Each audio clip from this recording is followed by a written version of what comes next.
Hi guys, welcome to my channel. ఈరోజైతే నేను dosa batter గురించి అయితే చెప్తున్నాను.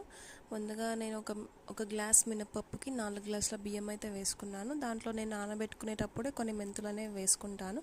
ఎందుకంటే పిండి అనేది మంచిగా పులవడానికి, మళ్ళీ టేస్ట్ కూడా బాగా వస్తుంది. మెంతులు కొంచెమే వేసుకోవాలి, మరి ఎక్కువ కూడా వేసుకోవద్దు. నానబెట్టుకునేటప్పుడు ఒక 4 to 5 hours నానిన తర్వాత మనం పిండి పట్టుకుంటాం కదా, పిండి మిక్సీ పట్టుకునే అప్పుడు మనం ఏం చేయాలంటే కొంచెం రైస్ అయినా లేదంటే నానబెట్టిన అటుకులైనా మనం దాంట్లో వేసి మిక్స్ చేసుకోవాలి. ఆ అటుకుల వల్ల రైస్ అయినా వేసుకోవాలి, లేదంటే అటుకులైనా వేసుకోవాలి. ఆ రెంట్లో ఏదో ఒకటి వేసుకున్నా మనకి పిండి అనేది మంచిగా పులుస్తుంది.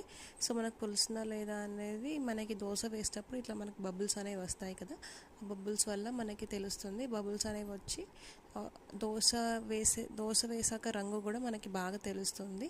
రెడ్ బ్రౌనిష్ కలర్ అయితే వస్తుంది. అలా వచ్చిందంటే మన దోశ అనేది పర్ఫెక్ట్ అనమాట. సో గాయస్, చూడండి. Thank you.